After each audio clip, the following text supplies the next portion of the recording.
Okay, everybody, we're gonna get started. No, this is We're gonna get started.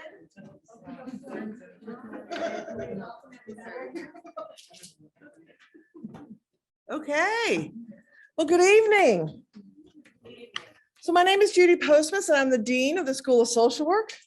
And I'm so pleased to welcome all of you to joining us in person and online this evening for our 25th Daniel Thursz Lecture Series on Social Justice. So welcome, alumni, faculty, staff, students. Particularly, I also want to welcome all the members of our broader community as we seek to work side by side to improve all areas of social justice. And on a personal note, this is my first in-person Thursz event, so I'm thrilled to be here today. So this is our school's first ever in-person hybrid event, and it's great to have people gathering at the school again. I believe that we also have over 250, about 112, over 250 virtual event registrations for this evening. So for all of you who are with us over Zoom, thank you for being here as well. I'm particularly pleased to celebrate this evening's Thursz lecture, which focuses on contemporary restorative justice movement and how restorative approaches and practices have been applied at the community, university, and state level. This event will encourage discussion about the different ways social workers might seek training or become involved in restorative justice practices. Tonight, we're here to learn from our guest speaker, Dr. John Braithwaite, who is a visiting professor of the Department of Criminology and Criminal Justice at the University of Maryland in College Park. He's also an emeritus distinguished professor and founder of the School of Regulation and Global Governance at the Australian National University. Joining him are several panelists who you'll get to know a little bit more later, including Nancy Schertzig, yay, who is the director of our Restorative Approaches and Schools with CDRUM at the University of Maryland, Francis King Carey School of Law. Laurel Smith-Bacon is also here. She is the executive director of the Restorative Response Baltimore. Shantae McKinley, who is the director of our Positive School Centers, and Nejma Celestine Donner, associate dean and director for our Office of Diversity, Equity, and Inclusion here at the School of Social Work. The Daniel Thursz Social Justice Lecture Series is an integral part of that commitment. Dean Thursz was a social work scholar, leader, activist, and dean, and this lecture series honors his vision of collaborative partnerships and service. His family, colleagues, and friends established the endowed professorship and lecture series to honor his example and his vision, and we welcome you here tonight.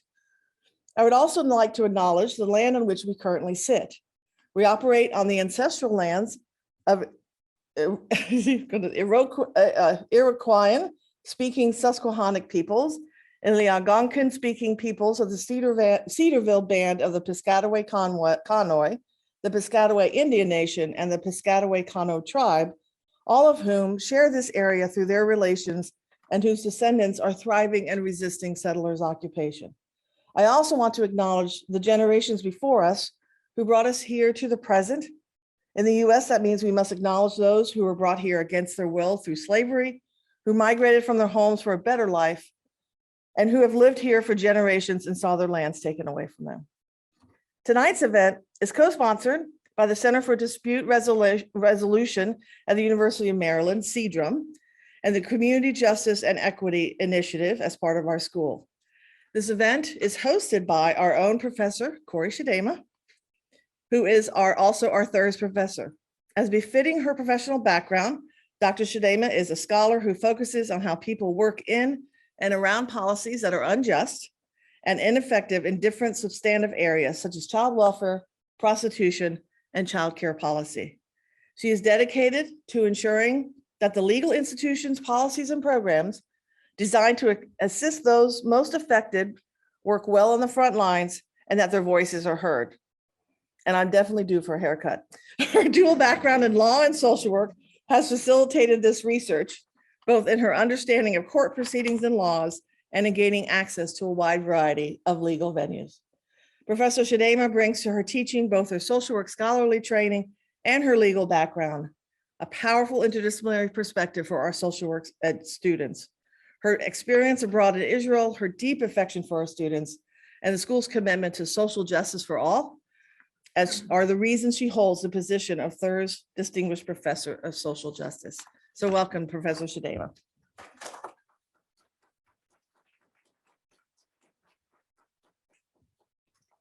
Thank you, Dean Postmas, for that very warm and kind introduction. I'm also really grateful to be here in person and also grateful that technology has given us the opportunity to allow people to participate. I know we have people from at least more than one country who are registered, and I also know that one registration is a classroom, so one might be 18. So welcome to all of you who are here online. I want to especially also welcome Dave and Barbara Thursz, who are sitting over there. Really glad that you can join us, and it's really wonderful to be here together. I'm also really honored that this event, the Thursz Social Justice Lecture, is the opening event, the first in-person event that we've had in the school since before the pandemic.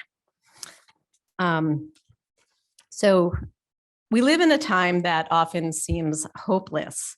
There are crises of democracy in the US and around the globe, ongoing wars, and climate change. In our society, we dispute basic facts and so often fail to find common ground from which to build open and honest dialogue.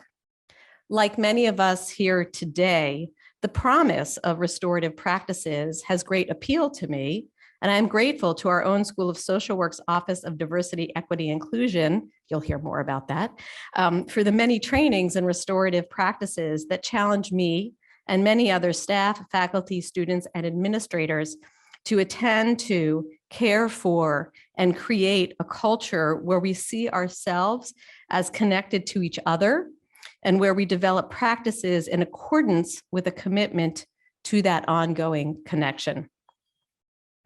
Some of the learning I have received, and our speakers can correct me, are several important things that bear on the Thursz social justice initiatives that we're doing at the school. And these are, so I'm going to share what I think, right? Being in community involves recognition of others and a commitment to ongoing relationships. These in turn require communication, trust, vulnerability, and strength. These are ethical imperatives that were embraced and embodied by Daniel Thursz, as you can read in his bio, which you can see through the QR code. It is therefore with deep appreciation that we welcome today's speakers and panelists, whose practices and their critical challenging also as they practice are in line with Dean Thurz's vision and spirit. So before introductions, and we've had some introductions, I'll do a little bit more introductions. I just want to share some gratitude. An event such as this is the product of many people's labor and commitment. So I want to thank our intrepid and incomparable group of planners and supporters. Shantae Hatcher from our Office of Continuing Professional Education, Dontrell Thomas, the accountant for all Thursz related projects, Isabel Hatcher. Where are you? Is Isabel here? She just stepped out. Of course, does not like the spotlight, but Isabel, I said Isabel Hatcher, Isabel Garcia from who is a consummate organizer, planner, and visionary. Nancy Frank, who will be helping CJ doctoral fellow and helped organize our lunch and is going to be also behind the scenes over here moderating our virtual incoming questions. Justin Hanna from our facilities department, and Tom Mitchell, who provides us with technology support and lots of patience, and Anita Bryant from our Office of Communications, who helped to make sure that all of you here learned about this event and were enticed to join. I see Deb Eisenberg also over there, my counterpart planner from the School of Law. Thank you for being here. So Dean Postmas already said a few words about John. I'm just going to add a few more, and then I'm going to introduce Inbar Cohen, who's going to afterwards facilitate, and then we're going to invite John to come up. Actually, I'll start with Inbar and then Okay. And Bar Cohen is a CJ postdoctoral fellow on the prestigious Israeli Haruv Scholarship. Dr. Cohen's research focuses on the interchange between criminal law and mental health, examining mutual effects that the two discourses have on each other. And our main scholarly concerns are therapeutic jurisprudence and critical discourse analysis. She is going to be moderating, so we're going to do a smooth transition, and a few more words about Dr. Braithwaite, who we are very grateful to have here. He's now heard himself introduced about 4 times so far. So for those of you who have not yet heard, in addition to his role, his visiting professorship at the School of Department of Criminal Justice and Criminology at University of Maryland College Park, and his professor emeritus status. He also has led a 25-year comparative project called Peace Building Compared. He works on business regulation and crime. He his most well-known research is on the area of responsive regulation. He studies reintegrative shaming, and he's been very active in the peace movement, politics of development, social movement for restorative justice, labor movement, and the consumer movement. And he's been doing this work for 50 years in Australia and internationally, including in the US. And so we are sure that we're gonna have a lot of depth and breadth to this conversation, and we're grateful that you're here. And please give us a hand for Professor Braithwaite.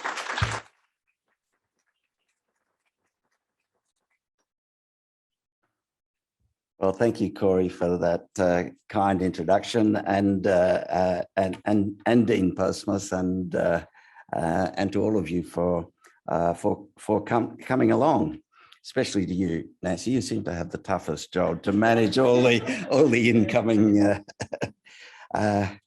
and also most especially to the Thursz family. It's an honour to be here tonight with you, giving this lecture, and I too would like to acknowledge this Piscataway and Susquehannock, traditional owners of this land, as we say in Australia, always was, always will be Indigenous land, and to the peoples who were brought here against their will as slaves. I want to urge us to aim higher with the ambitions of the social movement for restorative justice. Today, some revisioning of the movement is required. We should resist a technocratic narrowing of the meaning of restorative justice. My criminological colleagues are particularly bad at that kind of technocratic narrowing. Many want to conceive of restorative justice as a technique, be it victim offender mediation or family group conferencing or some other method for doing it. With crime, the heart and soul of restorative justice is the ambition for a less punitive justice system. It's about the value framing that because crime hurts, justice should heal. Because any kind of injustice hurts, justice should heal. So restorative justice people live the life of a justice that heals. Restorative justice does have some favoured techniques, but it's at its historic roots, it's a way of living. In my peace building work, there are some good techniques of restorative peacemaking that lead to formal peace agreements between armed groups. And there's so much we can learn from North American Indigenous peoples on the issue of peace agreements. It was a wonderful experience to visit the Museum of the Indian Peoples in Washington, D.C. Of the American Indian, yeah. It's a terrific museum that wasn't here last time. I was in this part of the world. And I love the 4th floor, which dedicated to peace agreements and the way they communicate the sense of importance that the original inhabitants of this continent gave to ritualizing a peace process. There's so much the United Nations can learn from this, because so many peace agreements around the world have become peace agreements. The piece of paper might be signed, but it doesn't energize a positive. It might succeed in stopping the fighting, or maybe only in stopping the fighting for a while, but a sustainable, positive peace is much more infrequently accomplished. I think it would be a great virtue in a project of learning from the wisdom of Indigenous peoples on this. The Indigenous belief that if while on the English and French side, when peace treaties were signed on this continent, the English and French view, well, that's a contract done and dusted. But their view was that we need to ritualize it. We need to come together again on a regular basis. And at these new meetings, we would give gifts to each other. We would give speeches about how we wanted to build upon and aim higher with what the peace treaty might accomplish and how fully it might be honoured. And there would be traditional song and dance to ritualise it. The evidence is strong that mediated United Nations peace agreements work with the political will. We can create one in Ukraine today, and it can work. Peace agreements, empirically, the research that's been done, work for certain reasons that are shared in common as to why restorative justice works a lot of the time with crime. The evidence has become increasingly encouraging that restorative justice is effective in reducing crime. Often on the ground, the turning points that matter most may not be formal peace agreements, but rituals of everyday life. I saw many at the time of the Muslim-Christian armed conflicts that took tens of thousands of lives in Indonesia at the turn of this century. The Christian pastor driving his truck sees a Muslim family struggling in the hot sun as they take the long walk to the market. He stops and gives the family a ride. Such simple gestures of healing across the divide are profoundly appreciated and show a public example at the busy market. Funerals are poignant rituals of everyday life. We see in that context in Indonesia, the wealthy Muslim woman from the leading family arrive at the funeral of a poor Christian woman she respects. She is the first Muslim who decides to go to the church. Then other Muslims follow her to the funeral as she walks through the village. The mass of Christian mourners are moved as they surge around the Muslim leader as she arrives, hand on heart, bowing to people who have been taught to believe that they are below her station. That is the deadly simple mechanics of peace building, that is justice as healing.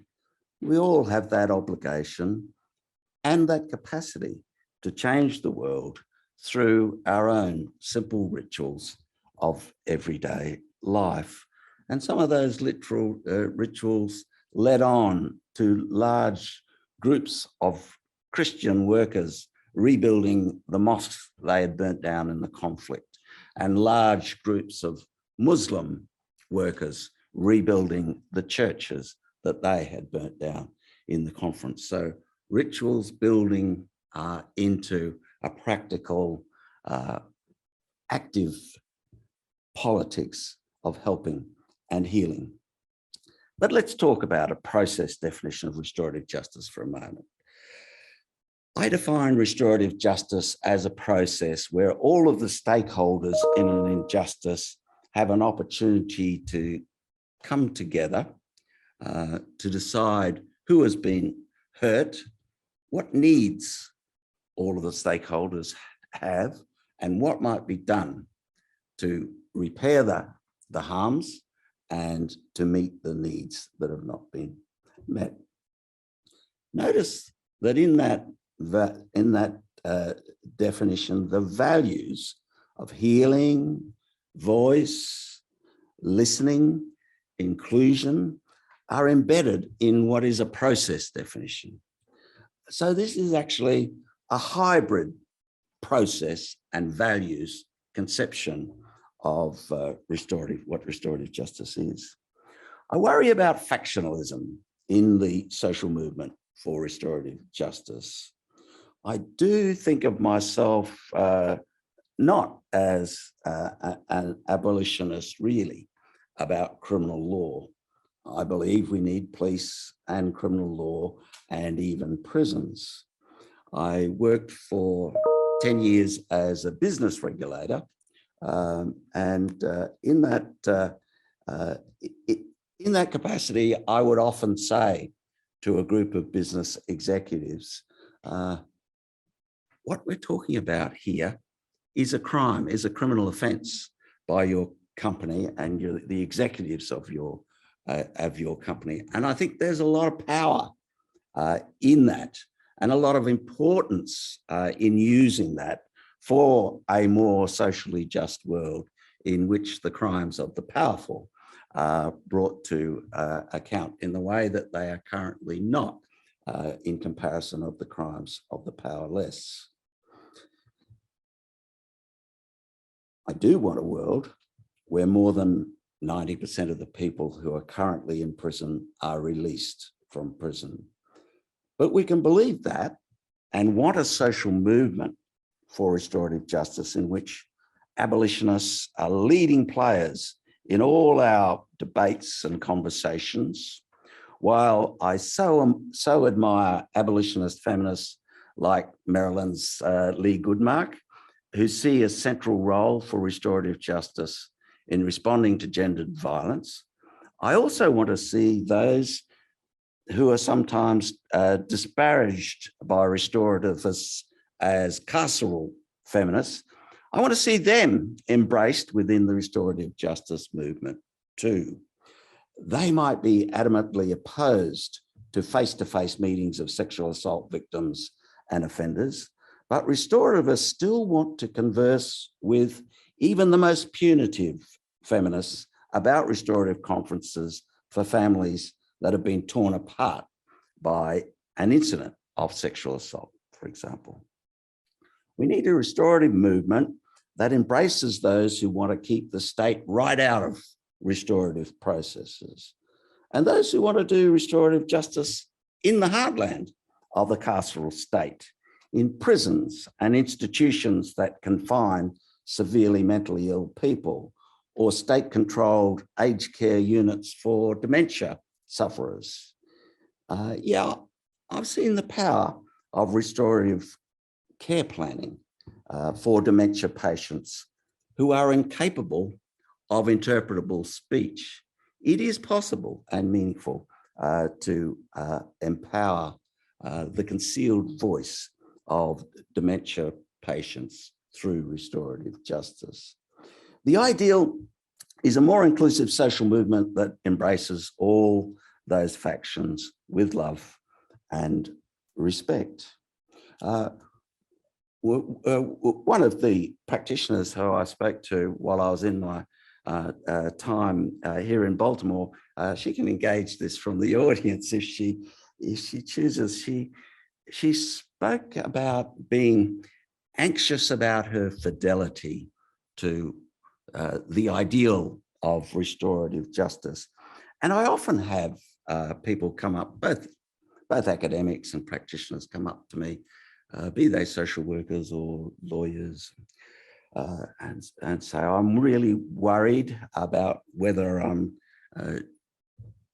staying faithful to the values, to the core values of restorative justice, or whether my practice is a shallow version of restorative practices. Am I really getting it right?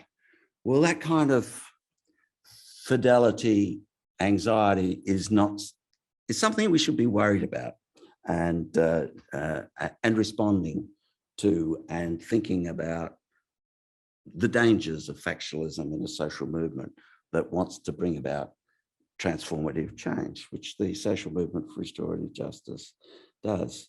Yes, we need to defend standards, but we also need to encourage innovation.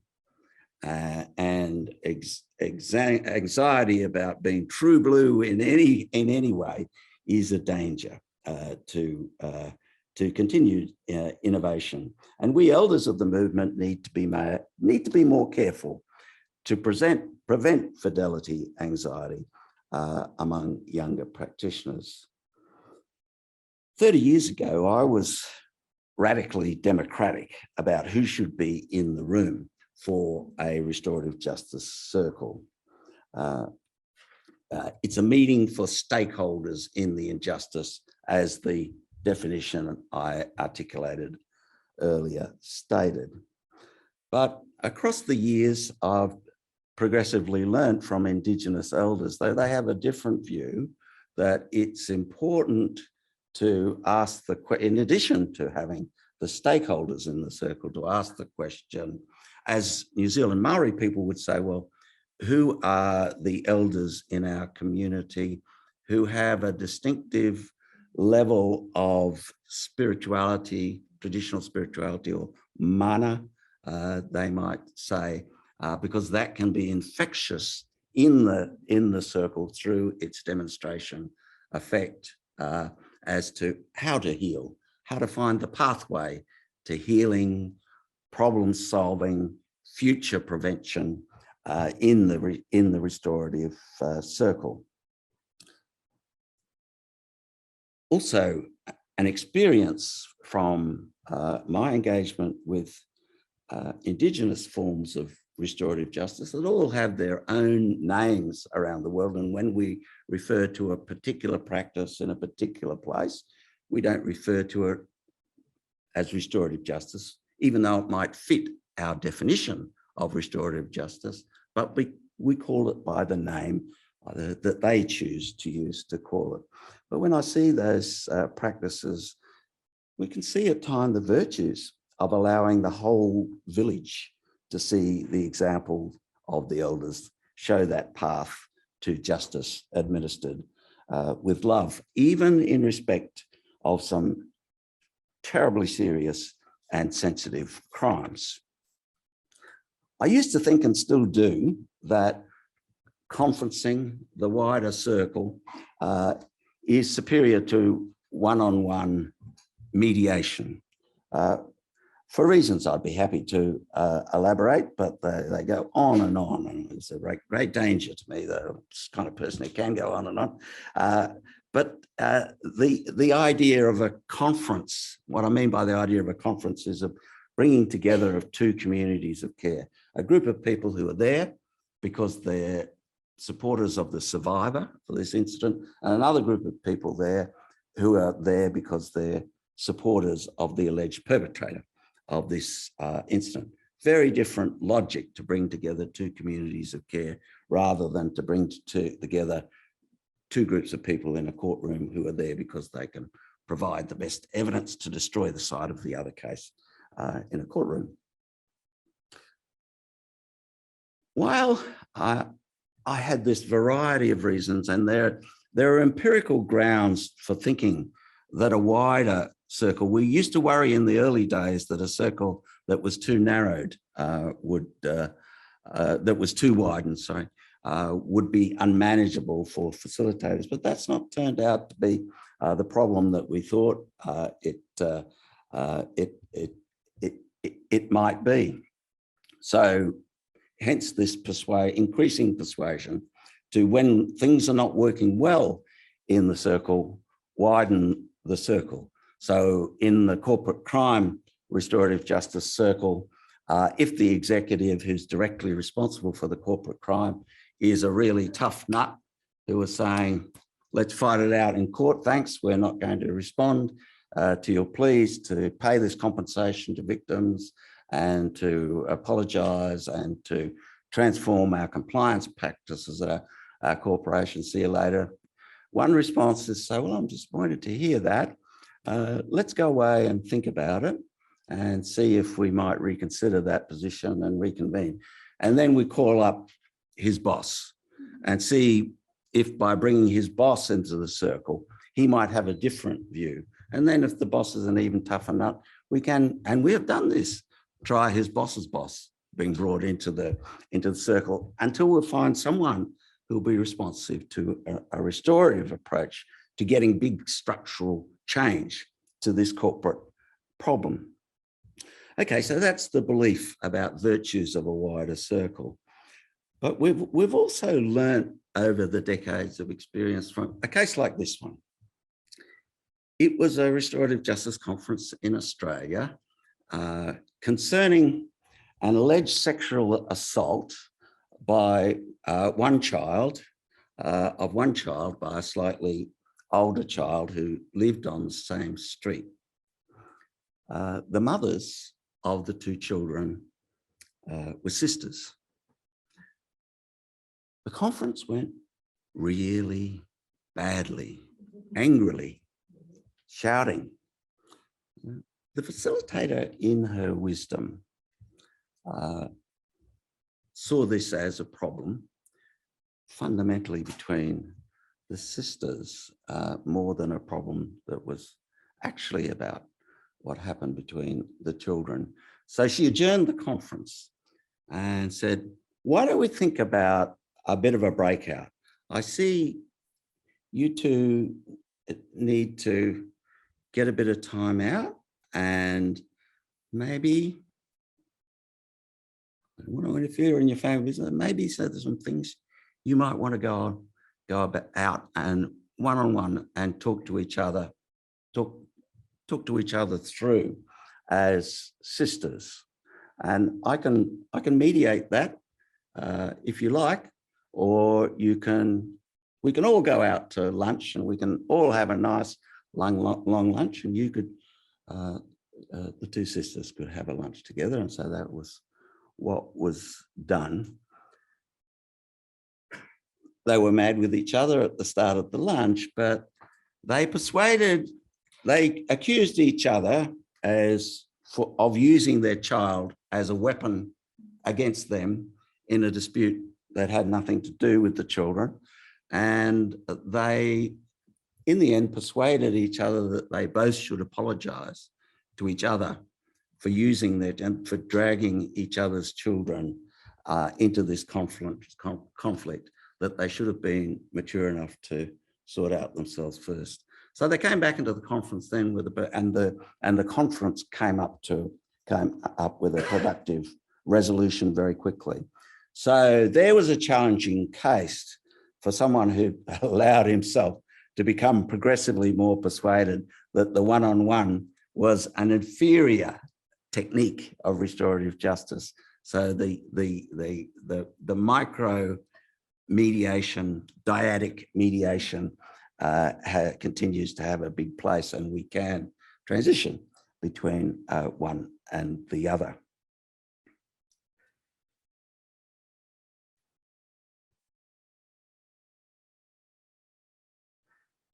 Child protection conferences do need to be routinely restricted to affected family members and social work professionals to protect the child.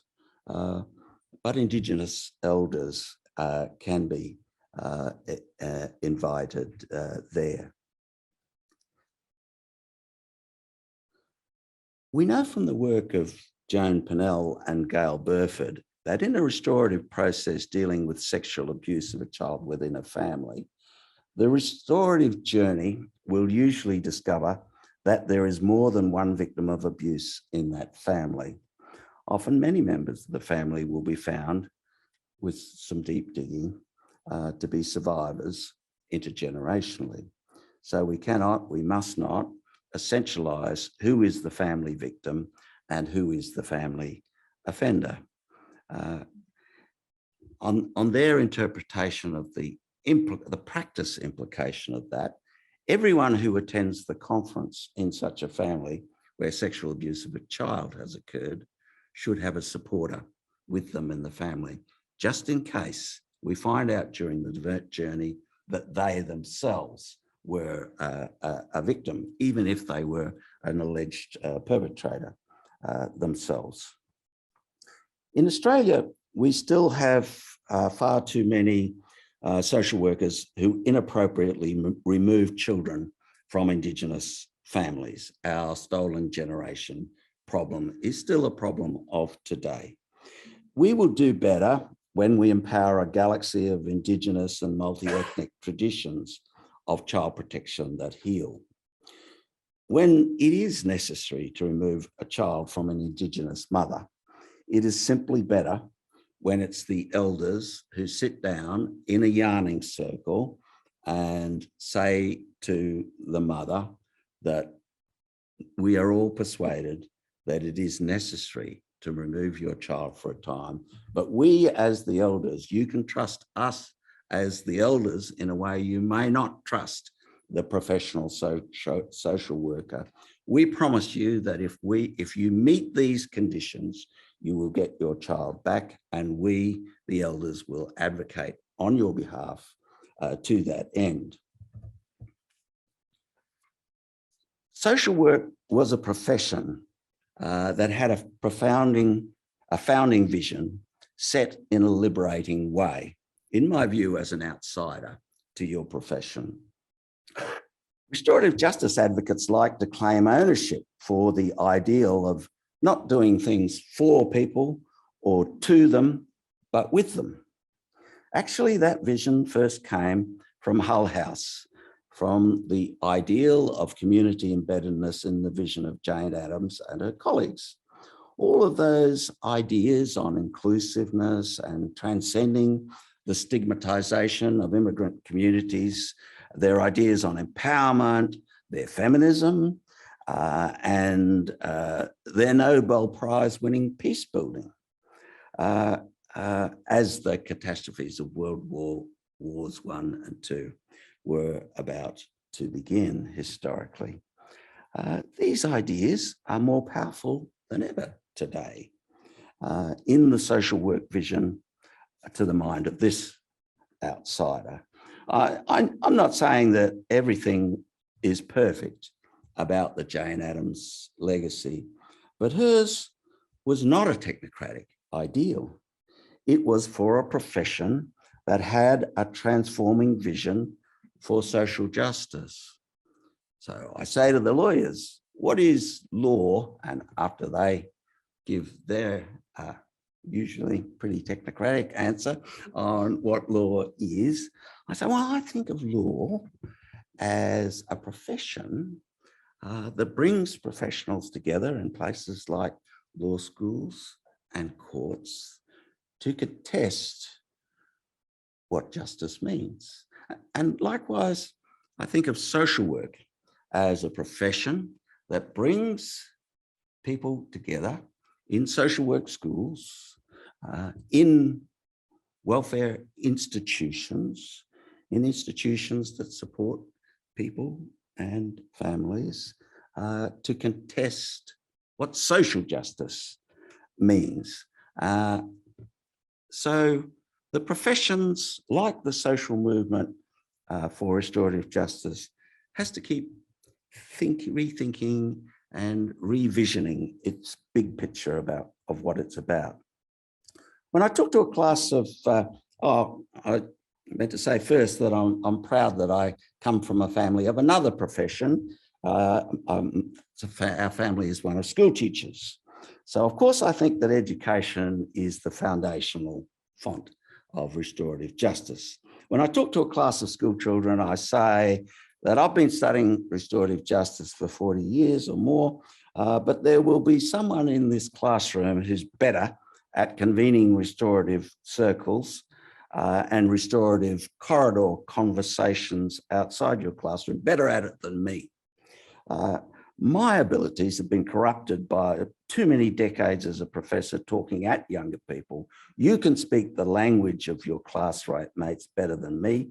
You can hear them better and heal them better through your gifts of your rituals of everyday school life. I've been blessed with generosity from people reading some of my work, much more than it deserves to be read, I'd have to say.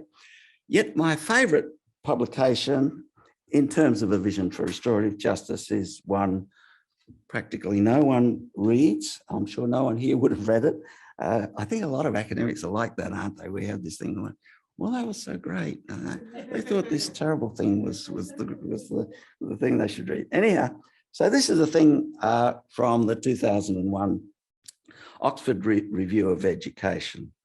It argues that for children over 12, for a policy of abolishing parent-teacher interviews and replacing them with youth support circles.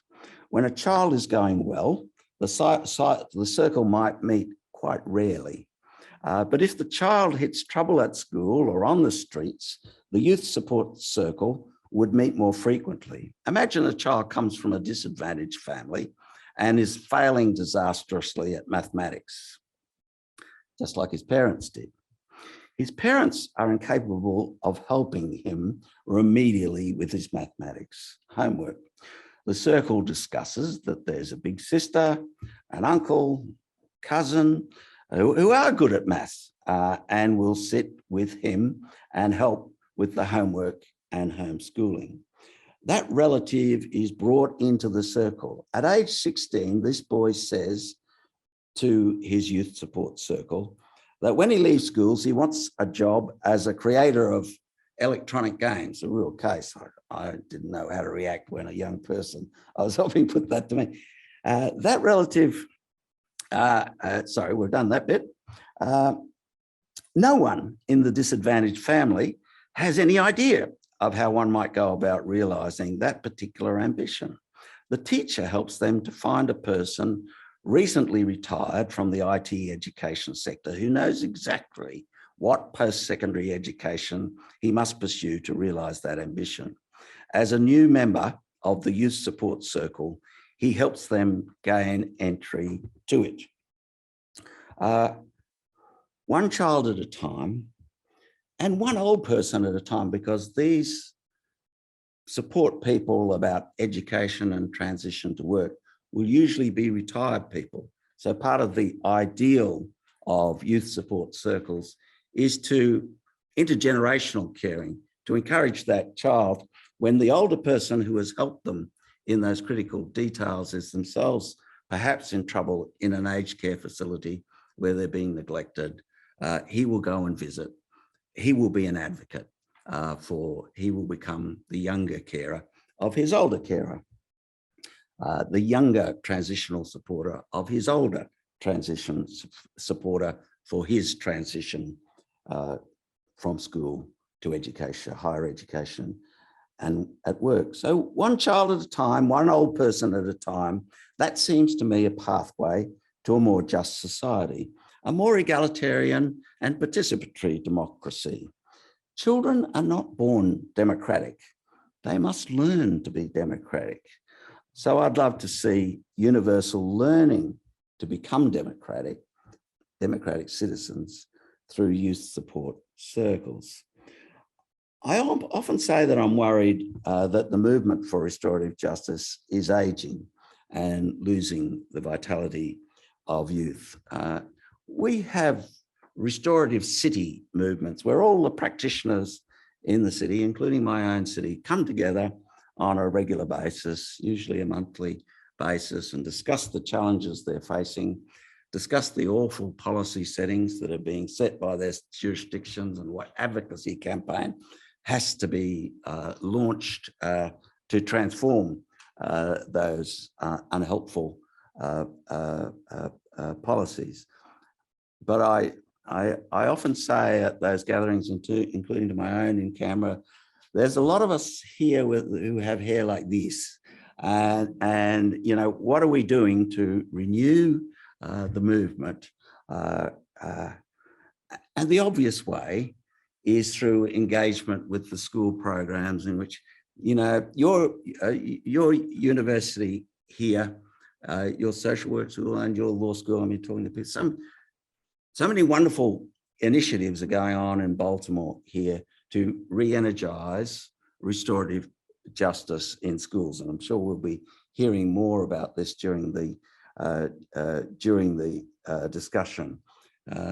Yours is a really healing edge institution in so many senses. So if we can bring into, for example, the Canberra restorative community, the teacher who leads a particularly energized high school of children who are engaging with restorative justice and who have been on a restorative justice course, and bring those restorative justice leaders, the children from the school, to be sitting with our circle of elders and treated as equals with the elders.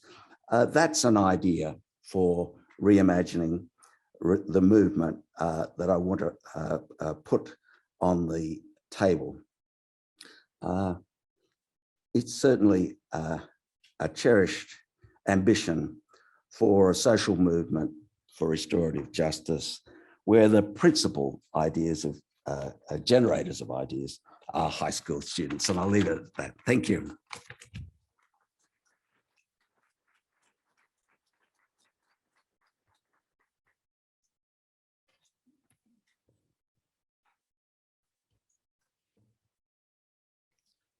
Thank you, Professor Braithwaite, for your enlightening talk about creating a social movement for restorative justice and practices. We will be continuing with a panel about restorative approaches in policy and practice to get acquainted with people and organizations at the School of Social Work, the university, and in Baltimore that implements restorative practices in various social arenas. I want to invite to the stage Ms. Laurel Bacon, the Executive Director of Restorative Response Baltimore, a conflict resolution and community building organization in Baltimore. Ms. Smith-Bacon is a community conferencing dialogue circle and victim and offender dialogue facilitator and trainer.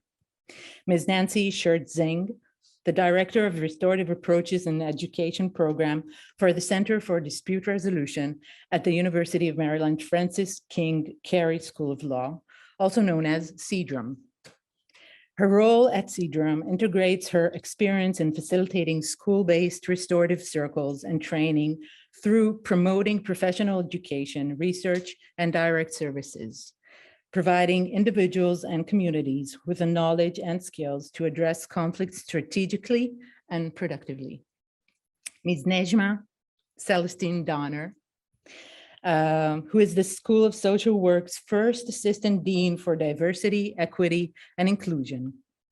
In this capacity, Ms. Celestine Donner helps lead the school's diversity and anti-oppression efforts and guides the achievement of a new standard for inclusive excellence, promoting and enabling an inclusive environment for faculty, students, and staff.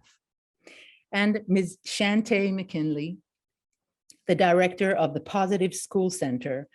Ms. McKinley coaches and supports school principals in creating strategic plans to shift their school culture and climate. The Positive School Center conducts training on restorative practices, trauma, and school-to-prison pipeline, and actively works to support and advocate for legislation that will help establish and maintain holistic and healthy environments for students. Thank you all for joining us today.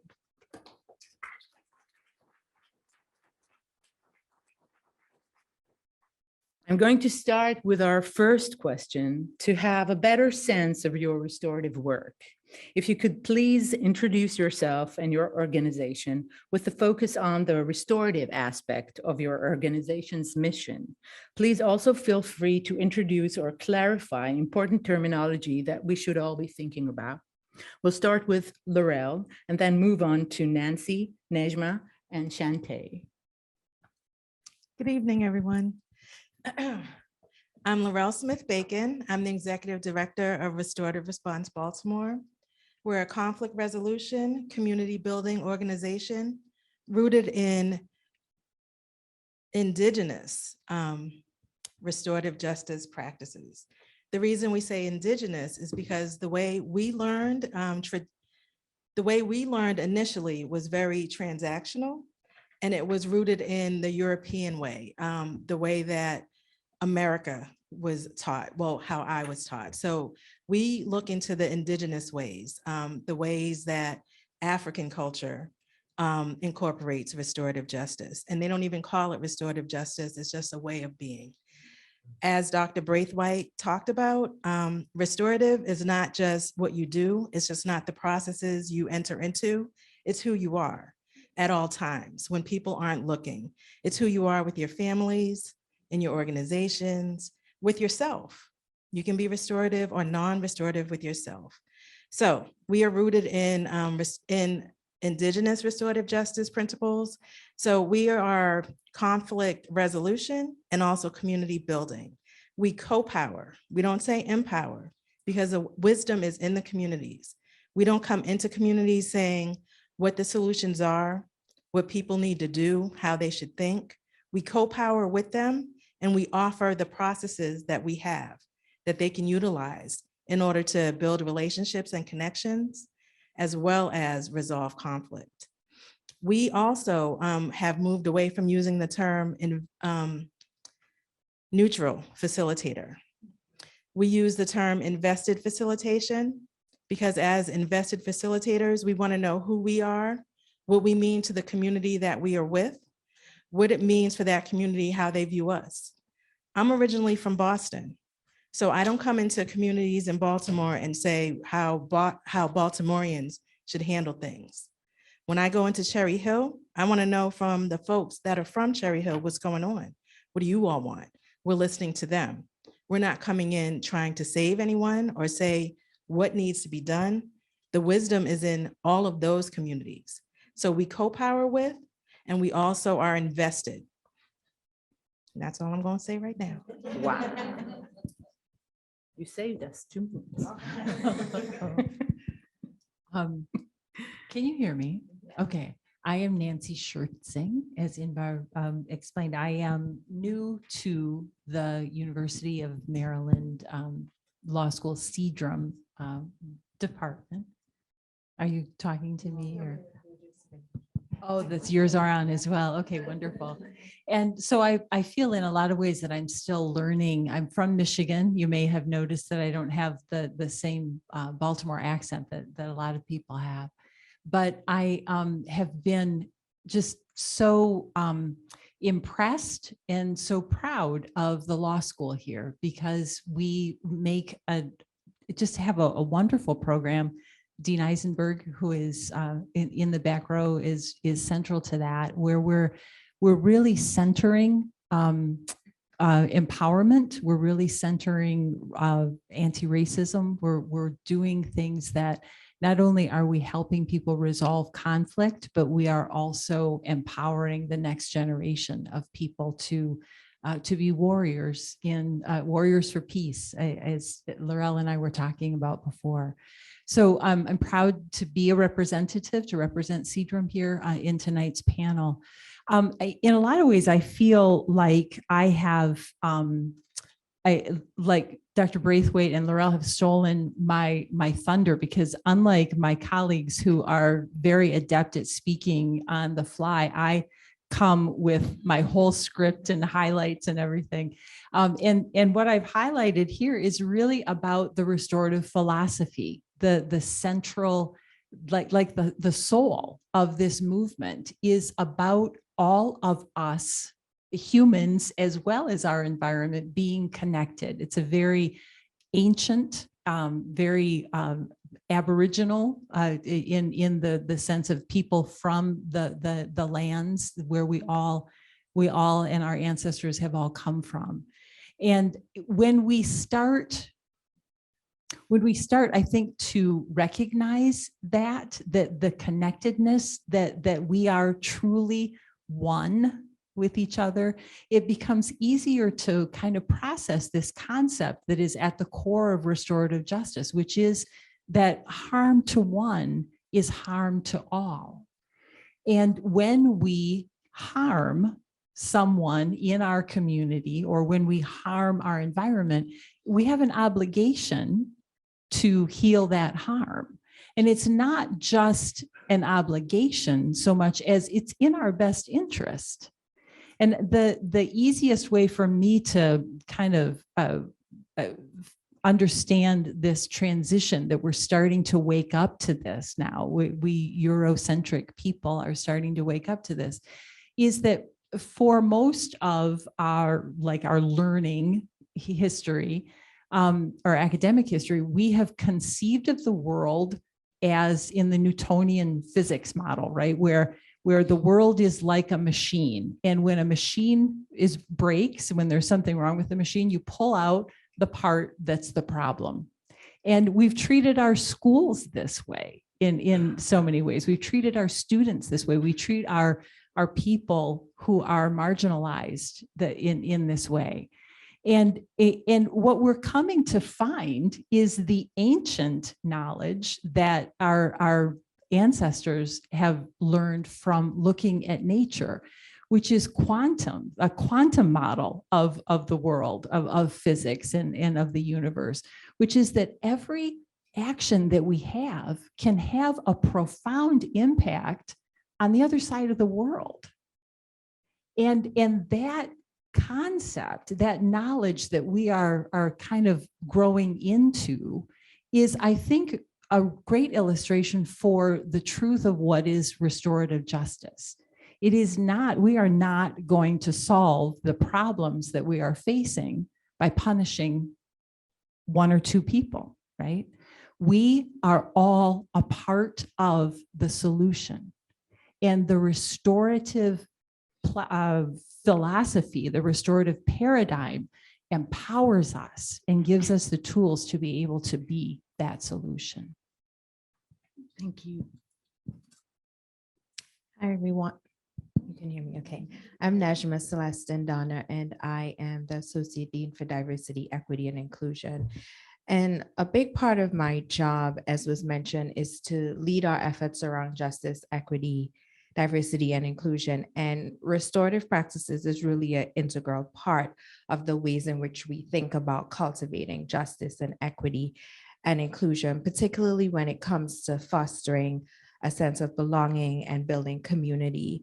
So we tend to use restorative practices a lot versus restorative justice, because we think about restorative practices sort of on this continuum that not only includes reactive responses, but also thinking about it proactively and at times reactively as well. So our office does a lot of training. So we're still sort of like in the initial stages where we are offering trainings to raise awareness, but also for those who are interested in really becoming facilitators or getting in the practice, we do so. We also facilitate circles when needed, when things happen. One of the things, as Nancy was talking about, you know, when there's harm to one person in the community, sort of like everyone feels it. And one of the things that we are working really hard to is send the message that if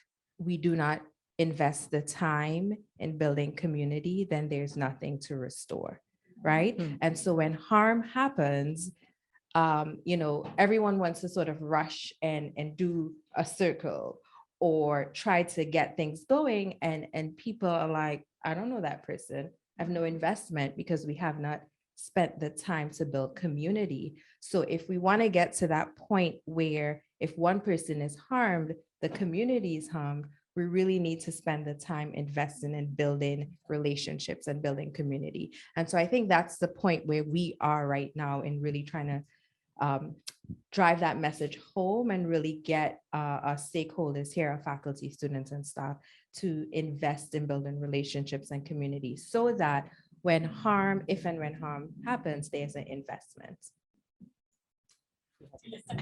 I got one.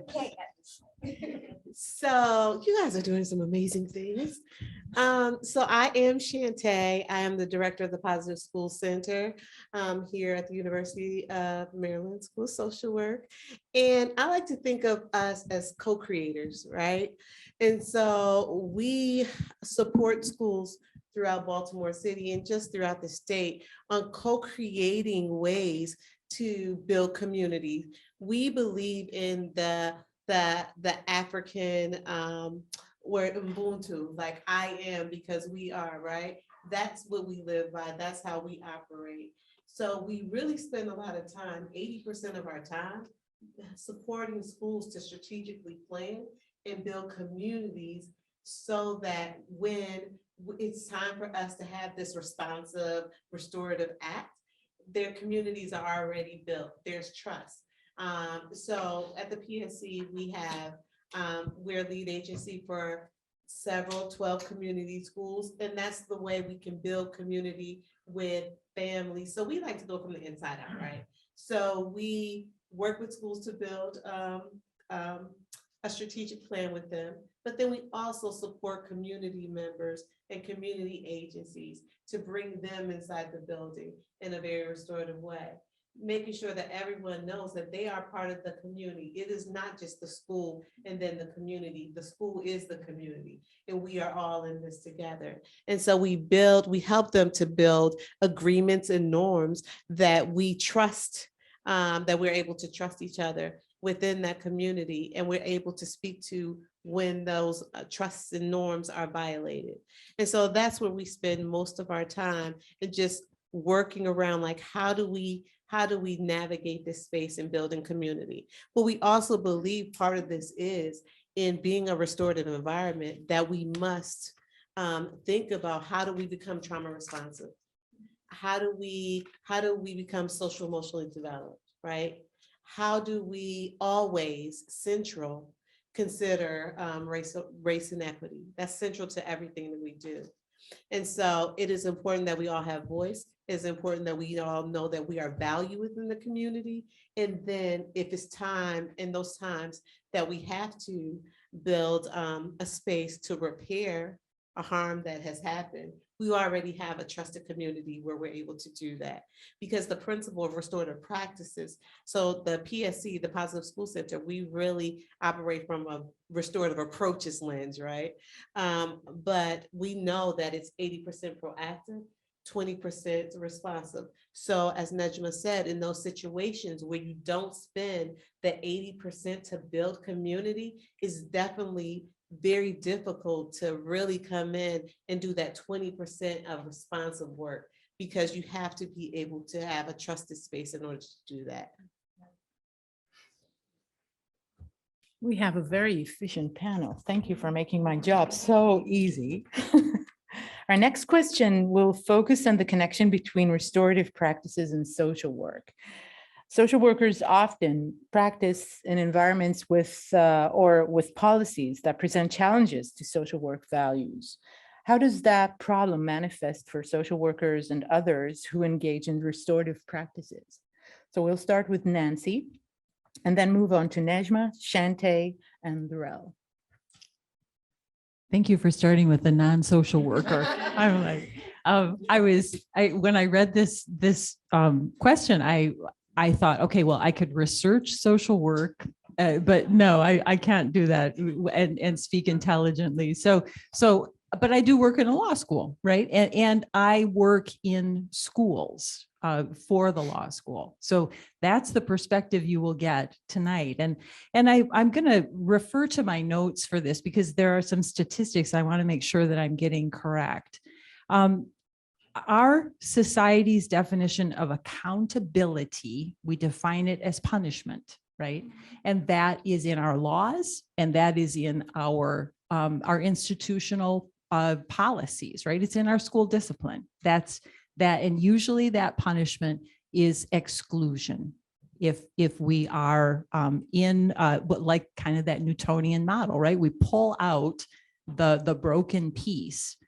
And for whatever reason, when I started in the schools, it seemed like the answer, right? We were dealing with Columbine, and we were in the get tough on crime phase in our history. And we didn't see at that time the extraordinary cost that was inflicting on our young people. are students who, well, in the district that I started in working in Michigan, the first time someone got into a fight, they were suspended for 10 days. The second time they got into a fight, they were suspended for 20 days. It went to 3. And it's not rocket science to recognize that that child could not possibly catch up academically. And yet that was our the way we viewed it then, right? We were going to get tough. And so oftentimes the teachers wouldn't even give the kid the homework, because that's what we do in our society. We focus on punishment, we exclude, we shame, we label, right? All of those things cost our students and they cost us. So when we look at restorative discipline as an option, it is about keeping the student in. We define accountability as healing the harm. And in order to do that, you must stay in the community to heal that harm.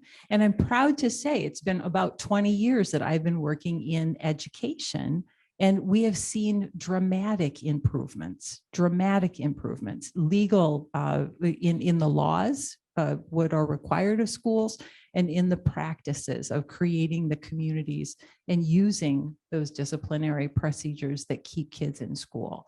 So I've not covered hardly anything that I have written down here, but I do want to give you hope and try to share that with you that I've been in this for a long time and I'm seeing good things happen. Am I out of time? No. Okay. So I'm gonna think about this a little bit differently and talk about being a social worker in a higher ed space that I've been in for over a decade. So one of the policies and laws that I think sort of always comes in conflict with the work of restorative practices is the First Amendment, right? And this idea of freedom of speech, that we can say what we want because the law allows us to do so. And I wanted to talk about this because it comes up a lot in higher ed, in the classroom, out of the classroom. So, you know, there's this thing called academic freedom where, professors are able to teach and say to an extent what they should be able to say. Sometimes that leads into causing harm. So sometimes people will say things that are harmful, either instructors or maybe students to each other. And oftentimes you come to sort of a head because their response is, well, I can do this legally, right? But your very legal action often causes harm. So what do we do? And this is where restorative practice comes in, where the response is, yes, we get that that is legal, but harm is still caused and we still need to repair the harm. And so what we really think about here is the legality of an action has nothing to do with the impact. And I think people sometimes conflate those, right? So just because it is within your legal right, that doesn't mean that it didn't impact someone. And so taking the approach of, you know, if there are lawyers here, excuse me, we don't care what the law says. We don't care what the law says because this legal thing caused harm and we need to figure out what to do and how to respond to it. And so in that sense, we often would have circles and bring in those who have been harmed and those who have caused the harm to have a conversation and figure out what happened and what they need to do to make things right. And so when we talk about some of these policies that often come into conflict, that is definitely one. And the conversation is always, you know, the legal approach to policies and the laws, the legal approach is one way. It is not the only way, right? And we really try to take a restorative lens. I'm not saying that a legal lens is not always important. I'm saying it's not the only way to think about things and to think about situations, particularly when we're talking about free speech. I realized a very long time ago that I was not going to get into a back and forth whether something was legal or not, because that's a battle I was not going to win. But what I can talk about is harm and impact. And that's the way that we have used restorative practices to sort of, finagle or try to figure out how to work a way around this Fifth Amendment that is like the bane of my existence. So that is what I would share. So I would say, so coming from an educational background, I am not a social worker. However, I look through things with life with a social work lens. I would say that. I think that what interferes with the implementation of like restorative practices is really, and my team will be shaking their head, people really interfere with how it's actually done. And we can even think about like social workers as well. So educators, social workers, they interfere with how the actual facilitation of restorative practice. I talk to the dean all the time, and she can probably quote me when I say, Laurel said it too, restorative practice is not what you do, it's actually who you are. And so part of being who you are, right, and showing up authentically in spaces, you're not always restorative. So that interferes with people being able to facilitate and build that community with other people, because they themselves are not that sweet spot between holding people accountable and being nurturing. It's holding people accountable with love, like finding that spot where you're able to be a little bit restorative in how you interact with people. And so in our experience, we've noticed that in schools, we work with about 25 schools through Baltimore City, and probably more than that. We know that there has to be a lot of mindset shifts when it comes to adults that are leading those spaces. And so we really start working with principals and shifting their mindset around it. And then also with teachers, because we know we can't stand before every classroom, right? We can't facilitate every circle, but what we can do is support teachers and support principals, cafeteria staff, secretaries, to operate in a very restorative way. So as community comes in, they feel that sweet spot between being accountable and nurturing, right? And so that, I think, that's the part that really requires us to do a lot of work, and it interferes with the whole notion of restorative practices, because you want everyone to be able to stand up and lead a circle and facilitate a circle. But we know some people authentically have a difficult time building relationships, right? They just don't, they can't. And so how do we bring those people into the fold and help them and coach them through being able to build a restorative community within a classroom, within a school? So I would say that that's the major portion of what interferes with the restorative practice. But then also it's new teachers come in, new social workers come in, especially in marginalized communities. They kind of throw out this notion of width. I think Dr. Breathwaite mentioned that. They throw out this notion of width. They only want to do it to, I'm going to do this to you, to the community. Even when we look at needs assessments, we do it to the community. We figure out what they need without even asking, having that conversation, that restorative space where communities are able to tell you what they need. We decide, looking at your community by driving by, what you need, and we do it to you, right? We give you food drops every month, when food drops may not even be what you need.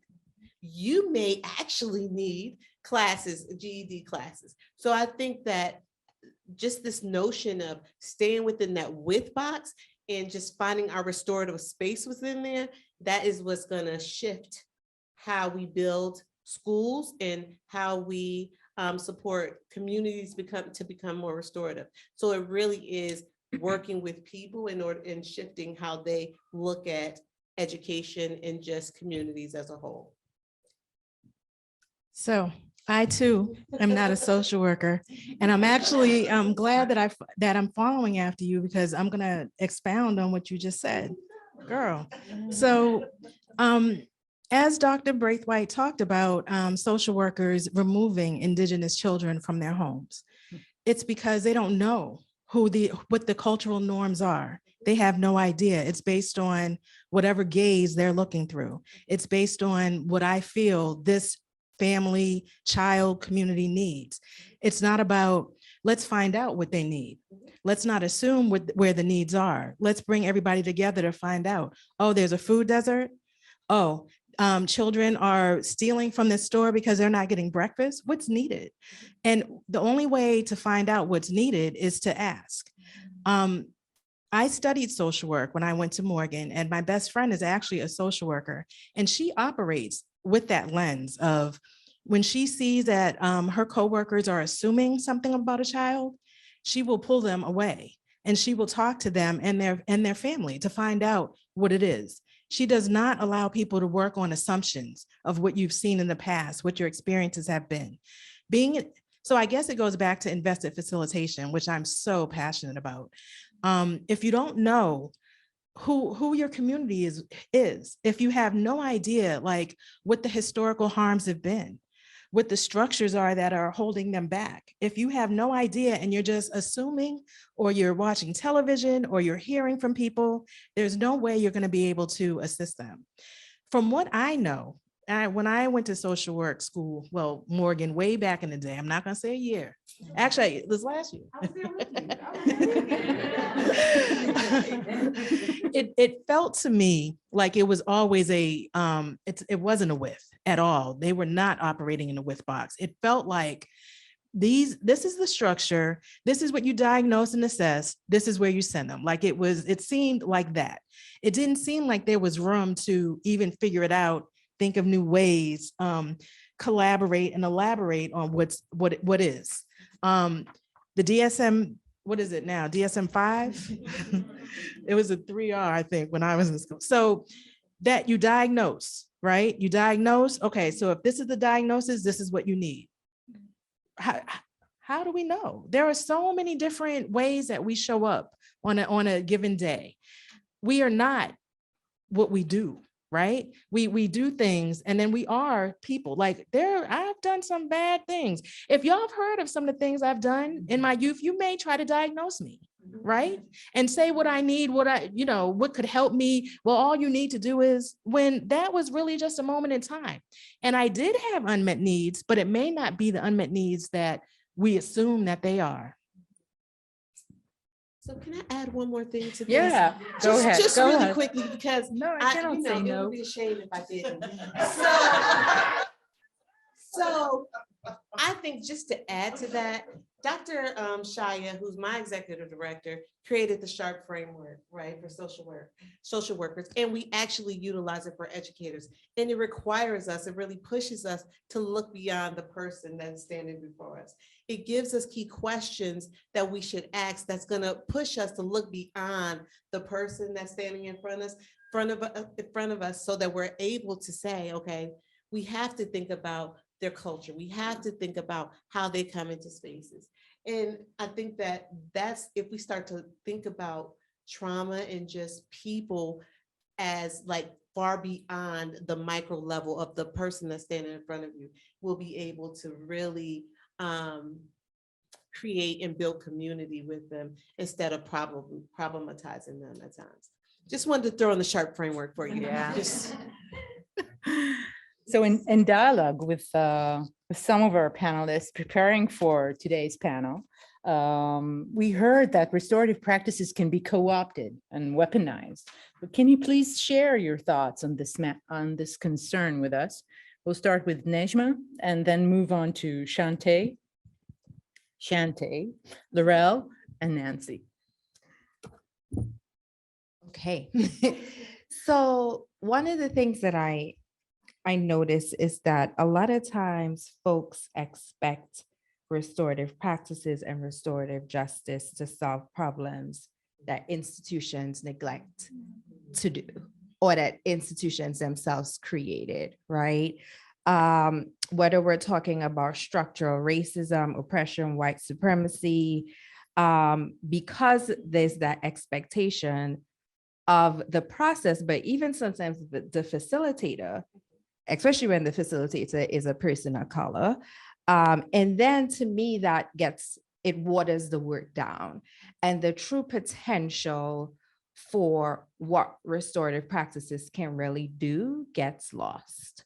I also think in addition to sort of like expecting that these processes will solve problems, people don't want to do the work. So they do it sort of halfway, or, excuse my French, half-ass. And then expect that things will change. We also try to adopt restorative practices in a punitive system or adopt it in a white supremacist system. And that is not going to work, right? So the way that I often think about it is, it's like restorative practices is like a new app on your iPhone, but you still are at an iPhone 4, right? Because if you're getting these new apps, you have to change the phone. So if we're implementing restorative practices, we have to change the structure, the system, or else it's not going to work. But it happens a lot. And then I think when that happens, people will say, well, I tried and it didn't work. And so I'm done. I don't like it, right? And so I think in order for us to really kind of get out of that, we have to start, you talked about, race equity, like all of those things flow into each other. It's not a thing that exists by itself without thinking about justice and equity and anti-racism. All of those things, you can't just come in and plop restorative practices in and not think about the other things. You have to be thinking about what it means to be trauma informed. Like all of those things flow together. And when you don't update your operating system, but you get these new apps, it's not going to work. So I know something's amiss when I walk into a building and someone says, or if I'm in a session and someone says, yeah, we do that. We do restorative. I'm like, you do it? How do you do? Like, and so it is actually, again, it's who we are. Circles are a tool that we utilize, but we don't do restorative practices. It is who we are. It's how we operate. It is a state of being, right? So that is what restorative is. And I think it can be weaponized when you take that, because traditionally, when you look at restorative practices, it's 80% building that culture, building that community, right? And so, and then 20% of it is in response to it. And I think in some situations, people like to invert it, right? And they want to say, well, we're utilizing restorative practices just to have restorative conferences. And that's not going to work. It's not going to work. You're not going to be able to have a restorative conferences when you haven't built the community with the agreements, right? And embodied some fair process. So once you go ahead and build the community and establish agreements, then we can acknowledge when those agreements have been violated. Right. And so our work at the PSC is pretty much proactive.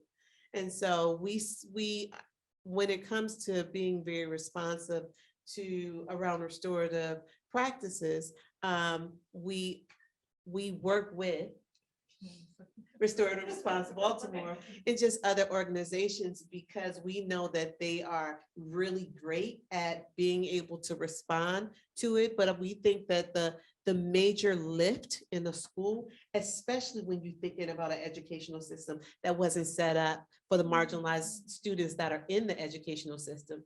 So when you're thinking about that, how do we build a community where everyone feels like they have voice? And that's a heavy lift. And so the Positive School Center, we focus on that heavy lift. We focus on, like, how do we build this? And how do we co-create that with school leaders that really are looking forward to something because they know exclusionary practices around discipline does not work, right? And so they want to build something else. So yeah, so it's important for us to practice, to partner with Restorative Response Baltimore, but it's also important, and I want to give an example of this. We spent a lot of time at a school at the beginning of the school year, a great school, fabulous school, but a harm had happened at the school, right? And so we went in and we tried to help teachers create and do restorative circles, right? Healing circles. But it was so difficult because they had not, it was the second week of school. They had not had the time, because they were ninth graders, to build the community. So absent the time to build the community, it's very difficult to create spaces to have healing circles, right? But those teachers were really, they were there, they were working and they wanted it to happen.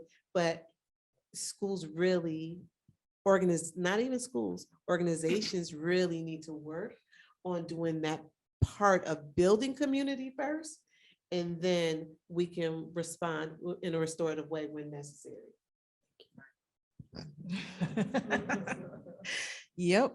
So as Shantae said, we traditionally, in the beginning, we're doing most of our work on the reactive side. We were facilitating community conferences and those type of dialogues. And then what we were realizing, or we found out, is we were like firefighters, just putting out fires, but there was no real work. So our restorative justice and practice team actually does whole school implementation, which is not quick. It's 3 to 5 years, because to change a community, to change mindsets, to shift all that, it takes time. So my coworker, Andrea Cole, she always says, whenever we do our trainings on restorative practices tools, she always says, these tools are not going to cure you of your personality.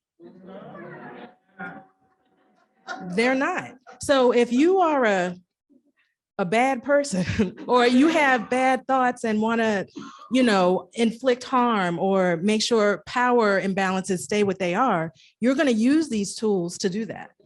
So instead of them opening up conversation and creating space for accountability to happen, and I'm going to talk about accountability in a second, it's actually keeping the status quo and keeping it what it is. So accountability is actually active. You can't impose accountability on somebody.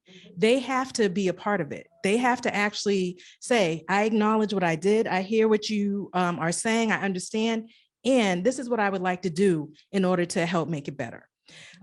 Someone can be sentenced or held responsible or given a discipline. If they don't accept that they did it, they're going to go out and do it again because I didn't do it, or I don't even understand why, and I don't really care. So I'm going to do it. But if I look at you and say, I did that, I really understand, I would like to make it right. More than likely, I'm not going to do that again. And if the foundation and the relationship has been built, then it's even less likely that I'm going to do it again, because I understand how that harmed you. I understand what that means to be a part of this community and create this hiccup. So again, with invested facilitation, if y'all don't remember anything else about me, you're going to be like, Laurel, invested. And like as an invested facilitator or even an invested participant, you have to do the work on yourself, on your own biases. And Black people have biases too. Internalized racism is real. I could go on and on about the journey I went through. I told you I was from Boston. I'm just saying. The way that I was raised, some of my experiences, the things that I thought was the norm was not. It was based on the white gaze. It was very rooted in whiteness, and it just wasn't honoring everyone's humanity. So there could have been a time when I was utilizing these restorative practices and justice tools, and they may have caused some harm. I'm pretty sure, my people from work are probably watching. I'm sure, I didn't know. I thought that What? This is how it is. This is what professionalism looks like. This is what it means to be respectable. Oh, you're not honoring that? Then what's wrong? When in reality, it was just the way I was conditioned. So inspiring. Do I get to answer this or no? Are we out of time? Oh, sorry. There's no point. What, I can't add anything else to this. She was so inspiring. I was like, yeah.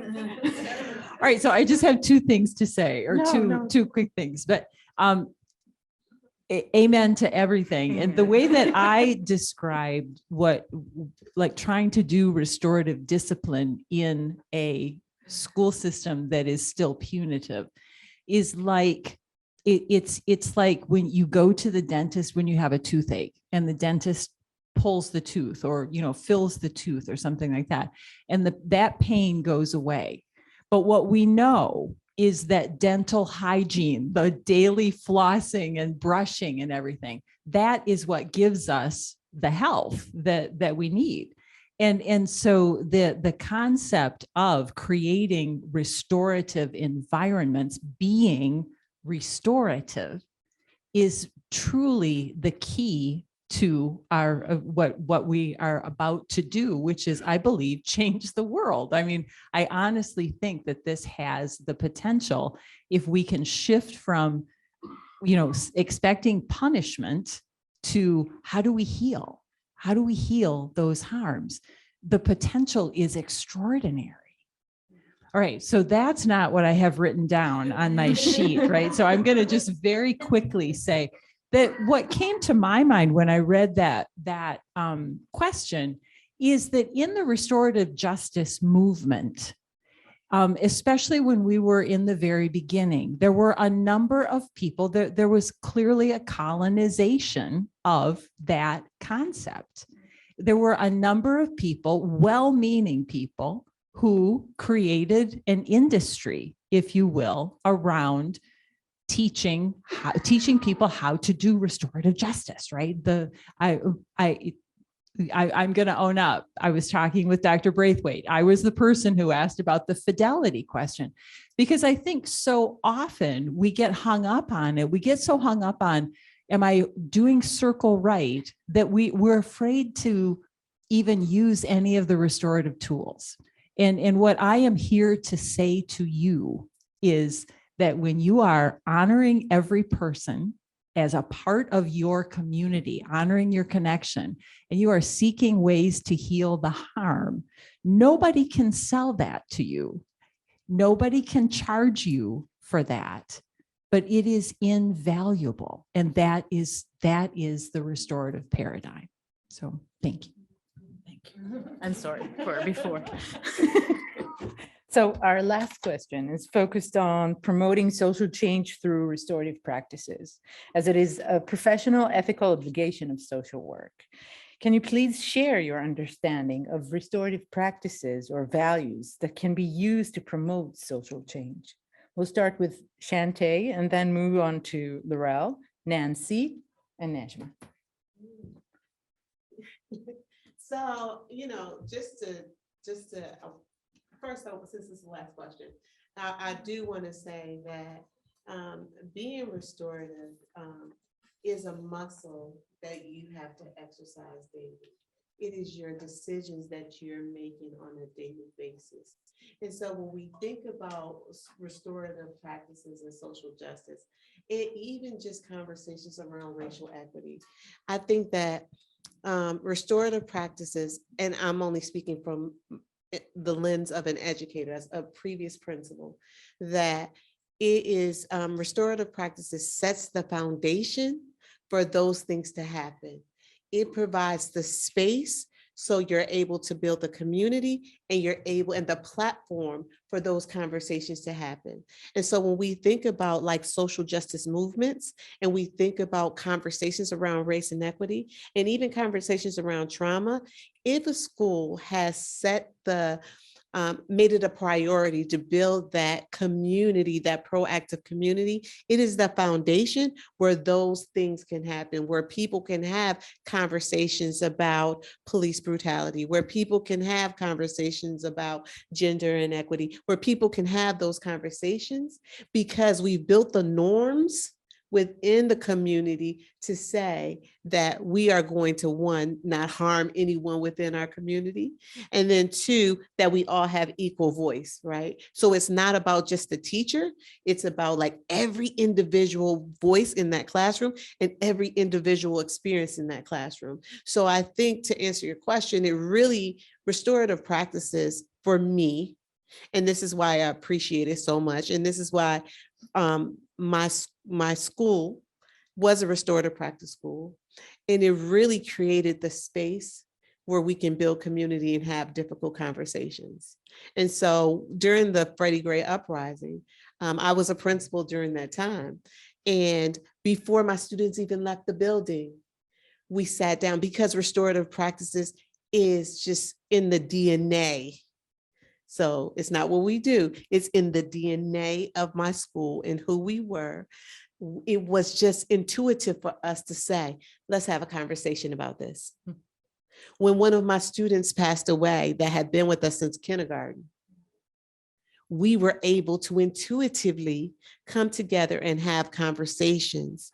And they felt open to be vulnerable. And sometimes when you think about social justice movements and you think about marginalized communities, having voice, and it requires you to be vulnerable because you have to know that no one's looking at you in a harmful way, right? And so I think restorative practices just creates that foundation for that to happen. Thank you. Yes. I love and I hate following up after Shantae because she says a lot of what I'm thinking and how I think I'm going to start. So again, it is in everything you do and what you say, and it doesn't mean that you're perfect. I think that what it does say is that it's okay to make mistakes. It's okay to come back from them. You just try not to make the same mistakes, right? When I was young, and even sometimes now, if I'm in an environment where I don't feel safe enough to acknowledge what I've done and to really own up to it, I'm not going to, because I don't feel safe. But if the environment's cultivated where I know that I can say, you know what, I messed up and I need to do it better and I'll try it differently, then I will. You know, it's okay to mess up as long as we know that the mess up isn't who I am, and it's not going to be held over me. If I think it is, then I'm not gonna show up honestly. So a major component is being able to create the space where people feel safe enough to show up authentically all the time. And I listened to something from Dr. Kendra Johnson, and she talked about sphere of influence. So restorative practices is also about like who you're around, yes, institutions, we need to really disrupt all of that because it all needs to be blown up, but that's for another day. And until we can get to that point, we still have a sphere of influence. We still move around and encounter people all the time, every day. So how you interact with them, how you speak about people who look differently than you, how you speak about the people who you know nothing about, that's important. People hear that, children hear that. We got the kids into this mess. It's our charge to get them out of it. They've learned how to be because of what we've taught them. Now we have to teach them another way. And as Shantae said, we got to practice this. This doesn't come naturally for me. You know, I apologize to my sons. They're 25 and 18, probably every other day, because I think about the way I was non-restoratively, you know? I used to bring my oldest son to work with me, and I used to be so anxious about him acting up or just being disruptive that I just used to yell all the time. And I remember that my boss, she was a white woman, and I didn't relate to her that way, and we never really had a relationship. And I remember she said something to someone like, you know, she needs to stop yelling at her son. I immediately took offense to it, and I was like, that's what we do. We yell at our sons. Crystal Hardy Flowers, rest in peace. She said, I was staying with her, with my son, and she said, and I had a relationship with her. You know, I noticed that you're yelling at your son a lot. I don't know if you got that from me, because I'm yelling at my girls here, but it was a different conversation. And I was able to receive that information. So it's about how we reach out to everyone. It's how we interact. I'm not saying perfectly, because, if you catch me on a bad day, you may be like, I thought Laurel said, but I tell you what, though, I will circle back. I will acknowledge that, you know what, I just had a bad day. And it's okay if you don't forgive me. Being restorative doesn't mean that it wraps up in a nice little bow and now we're all friends. Sometimes being restorative means we stay apart. However, I am going to acknowledge what my role was. So it's just in all things, and it's creating the environment so that we can hold each other responsible. We can leave the space for accountability to happen and support. Thank you. So recently, I co-facilitated a circle here, and after one of the folks followed up with me and said, I have never felt so seen. And I think that kind of captures for me the ways in which restorative practices can really change and transform spaces. I think when people engage in this process, they feel seen, they feel heard, and they feel as though their existence and humanity matters. And I think that is social work, right? Like that is what we are called to do. And if we're not ensuring that folks are seen, heard, and feel like they matter, then what are we really doing? That's a question to ask. And so for me, when we're focusing on centering those who have been harmed, rather than thinking about what do we need to do to this person? What punishment do we need to put out? That really transforms the way that we have relationships, the way that we have interactions. And the other thing too is folks feel as though they're a part of the process, that decisions are not being made for them. They were a part of this. And I think that is true both for people who have been harmed and those who have also caused harm, right? Because there needs to be some investment. And I think you were talking about that earlier, like there needs to be some investment and acknowledgement of what someone did. And so when I think about my larger role in sort of moving forward equity and inclusion and justice, I very much see this at the core of what we need to do, because in some ways it also fosters equity, right? Because when we are in a circle, nobody cares that you're a professor or you have a PhD or whatever your role is. Being in the circle is intentional, right? Because of the way that you're seated. And so I think all of those things pull together. But for me, it is really my first encounter as an individual when I was the person that has been harmed, practicing, participating in a restorative practices. So to give a little background, I'm an immigrant, and there was a time in my life where I was undocumented. And so I had to live in the shadows.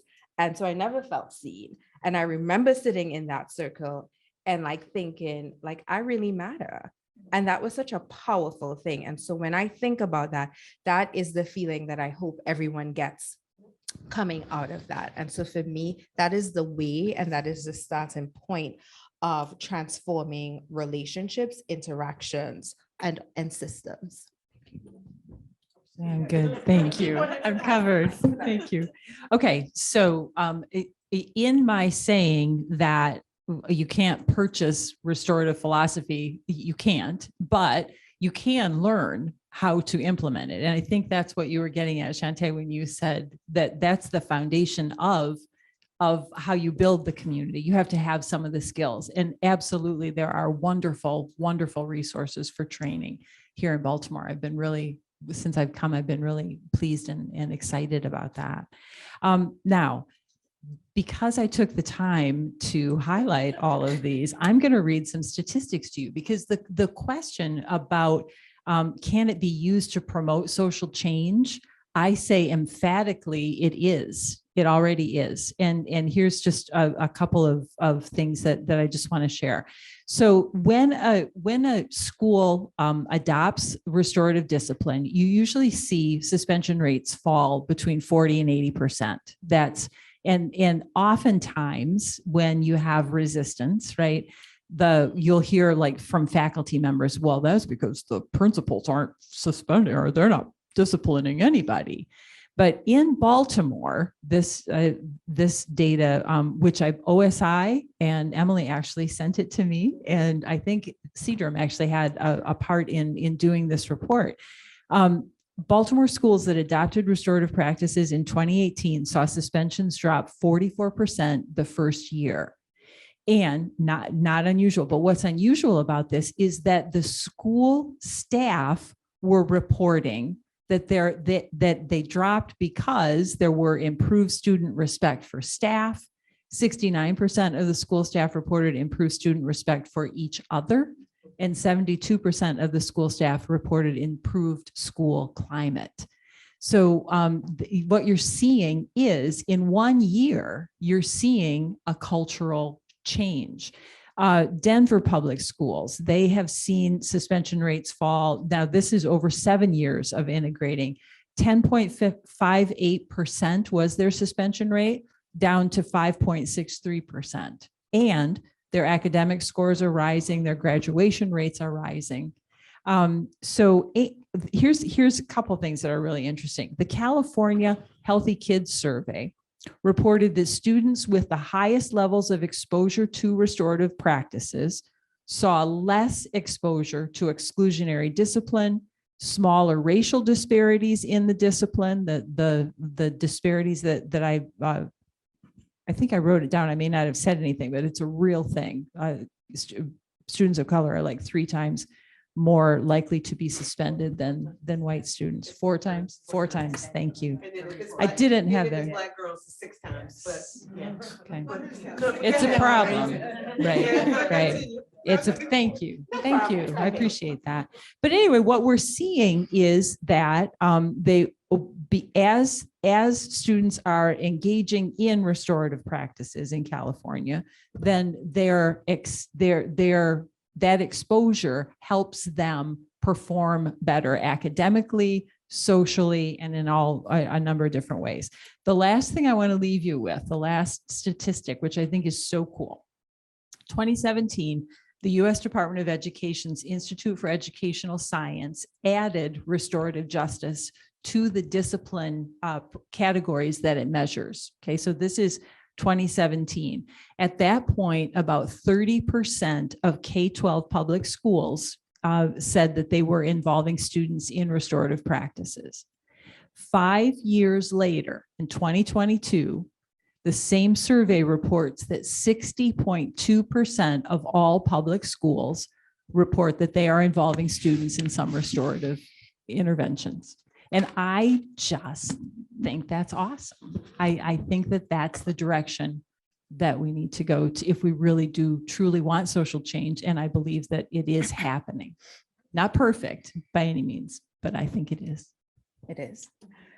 Thank you all for sharing your thoughts about restorative practices and justice. We have 10 minutes for questions from the audience here in Zoom. We'll start with our Zoom audience, and I'll pick just one. And sorry for all you enthusiastic students and audience that we'll take the Ubuntu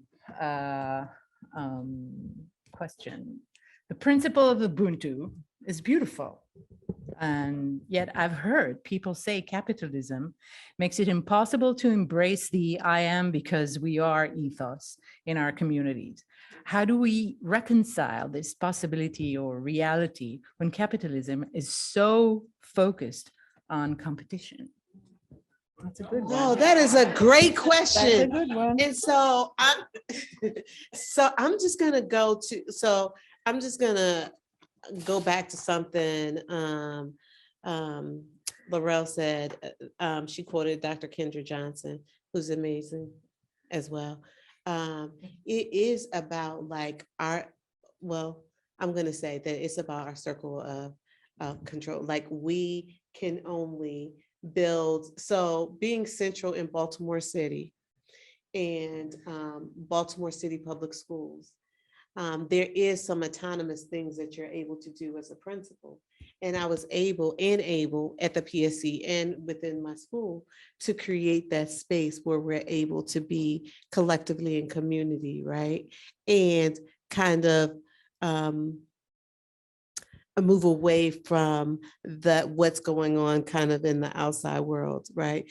But it is capitalism. It's almost like William Wordsworth's poem, Imitation and Immortality, that we are all born with these mindsets of what we're going to do, but then the materialistic world clouds us and we forget about everything that we're going to do. And, that's the reality of it. So it is a difficult task, right?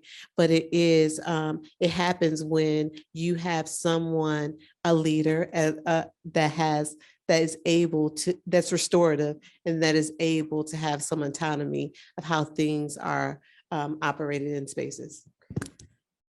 Any other panelists want to? Oh, yes. Oh, no? Oh, I do. I want to You add want- just something. yes. Yes, and I think so. Even in that capitalism, it seeps into everything. Like it's so pervasive. So in my organization, we are trying to incorporate restorative practices and justice in every single aspect, and we are still hitting. We are still going against capitalistic things that are happening. We're trying to come together as a group and figure it out, and it's hard. I mean, we need money all the time, and it's never enough. It's never enough. And how do you say, you're in an org and you're like, okay, we all make a certain amount, yay, but then that amount's not enough. And how do you, as a leader, look at the people in your org and say, well, we don't have it, so good luck. But we're struggling. And it's just never enough. So, but I also want to add that part of that is too, no, I'm so sorry. But part of that is too, it's where fair process lies, right? So when we think about the 3 E's of fair process and we think about restorative practices, it is being able to, one thing you do well is authentically engage your staff in those decisions, right? It's that transparent conversation. At the Positive School Center and SWACOs, we try to have those transparent conversations. And when you think about that, that's how you're involving the fair process piece in there. But capitalism is still alive and well and kicking down doors, but at least you're able to be transparent in a way that is equitable. Can I answer that real quick? Or give my thoughts? Okay. Because I go back to the quantum reality of our universe, that we are all connected. And the way that we are practicing capitalism right now, we have companies that spew killing things into our water, into our air, right? And they're not held accountable.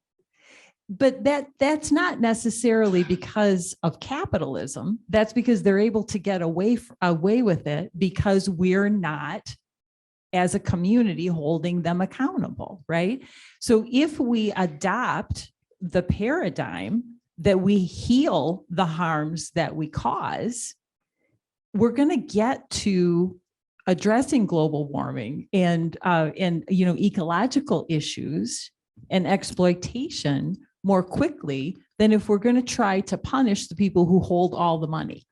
And so I take a more global view, but I am not without hope. Do you want to address the question? Do you want to address it? Yes. Oh, you weren't here. So I think we're going to take. You've each stressed the need to invest and build relationships in the community. And if we look at the work you're doing, you're in different communities, and I'm particularly interested in the academic communities as well as the schools. can you share examples of what you've done to build the communities that you're working in? So I can speak from sort of the academic space. So one of the things that we encourage folks to do is in every sort of meeting and space, just have a circle and a check-in, right? So what that means is professors in your classroom in the very beginning of the semester, you are checking in with your students, you are creating norms, community agreements, but just this sort of, how are you today? What are you bringing in today? How are you feeling? Those kinds of things in the classroom setting goes a really long way. Also, when you're just having regular meetings, right? So faculty meetings, taking 5 minutes to check in with folks, see how they're doing, what's going on, those kinds of things, I think really small. I think also, and Sean, you stress this a lot when you were talking, it doesn't have to be a circle, right? It could just be a conversation, a statement. There are so many times when I would walk past a security person at the front desk and I'll say, hey, what's up? And she'll tell me that no one has said hi to her. 25 people pass by and not one person has said hi. So little acts like that, those are ways that you can build community. It doesn't have to be this heavy lift, or it doesn't have to be a grand gesture. As you, as we said, like it is who you are, right? It is in the fiber of your being. And so it is in the fiber, like I'm just not gonna pass someone and not ask them how they're doing, right? That's just how I think and operate. And so I think as we begin to sort of shift in our minds, those little things, they should come naturally to say, hey, how are you doing? Haven't seen you in a while. I want to just check in with everyone. So for me, I have a very small staff that includes a lot of students, but every Monday we have a meeting, we go outside, and it's nothing to talk about work related. It's just to see how people are doing. And I think I said that when I was talking, like, people need to know that they matter and that you see them. And I think if you remember that, however you choose to do that will go a long way. So I know we only have a moment, so I'll speak quickly. Maybe the clock is wrong. So we actually do, just as Nejma said, as a larger organization, SWACOs, or even the Positive School Center, we do those meaningful moments, those check-ins, but also when you're school-based. So we're a lead agency for 12 community schools. So we really go into schools and partner with community. We have community meetings where parents and community members are able to have voice, and we're out in the communities, just saying kind words, doing things. We do food drops. We do a lot of different things to support and build relationships within our communities that we serve. So that's why I said we kind of do the inside out. So we try to build those relationships within schools with principals and teachers, but then we even go outside of the school building and we really build relationships with the communities. What are those neighborhood associations, all of those things, we build relationships so that we're able to work towards one goal. We've built communities within organizations like Restorative Response Baltimore and 70 other organizations. We chair the Baltimore Climate Collaborative, where it's time for us to build together so that we're working towards one goal. So the Positive School Center is grounded in everything that we do, with building relationships, sustaining relationships, and figuring out, like, how do we work towards a common goal to make things to create a more restorative environment. That's what we do. That's our mission, and we live it. It's what we do. And who we are. I know we're out. Just one more thing, especially in the academic setting. It's not just about building relationships with those who hold your title or who have a certain level of power, because that happens sometimes. you're building relationships with every single person. So from the dean to our janitors, to security guard, to the parking attendant, and sometimes folks are our janitors and our cleans hold a lot of power that you don't think about. So I think in academia in particular, you know, we can be elitist at times. And so the way that we build relationships tend to be with certain types of people and groups of people, but the building relationship has to extend beyond, you know, those particular circles. And the law school does marvelous things in this area as well. So I can't list all of them, but I've been so impressed since I've come here with the community building and the healing that is at the core of a lot of what we do. So Ditto. So regretfully, this concludes our Thursz lecture for today. We want to thank Professor Braithwaite, Ms. Laurel Bacon, Ms. Nancy Schertzing, Ms. Nejma Celestine Donner, and Ms. Shantae McKinley for honoring us with your presence today. Thank you for sharing your thoughts and experience with implementing restorative justice and practices, which is vital for social workers. I invite everyone to join us outside for some refreshments. And to our Zoom audience, goodbye and take care.